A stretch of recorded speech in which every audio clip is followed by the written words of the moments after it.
Nagsagawa ng aerial assault ang militar sa mga bahay ng ilang sangkot daw sa droga sa Talitay, Maguindanao. Abot sa 2,000 residente ang lumikas dahil sa takot. Nagbabalik si Ian Cruz.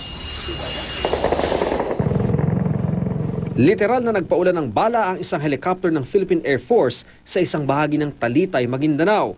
Kasama sa mga pakay ng anti-drug raid si Talitay Mayor Montasir Sabal na isa sa mga narco-politician umano na pinangalanan ni Pangulong Duterte. Target din ang bahay ng kapatid niya si Vice Mayor Alan Sabal na nauna nang naaresto at mga bahay nina ARMM Assemblyman Amiril Sedic at isang barangay chairman Nandang. Pero mukhang nakatunog ang mga target dahil wala nang naabutan sa mga bahay. Nakuha ang ilang baril at hinihinalang shabu. Dahil sa takot, lumikas ang aabot sa 2,000 residente. Natulungan na sila ng DSWD.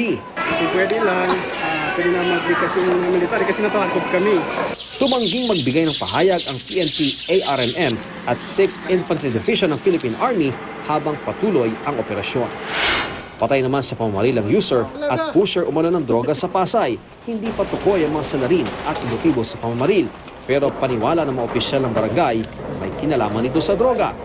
Sa Tanawan City, Batangas, isang hinihinalang biktima naman ng summary execution ang itinapon sa gilid ng kalsada, balot ng packaging tape ang muka, tadtad ng tama ng bala at duguan ng biktima.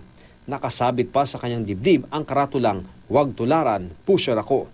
Ayon sa pulisya, posibleng sa ibang lugar pinatay ang biktima. Ian Cruz, Nakatuto, 24 Oras.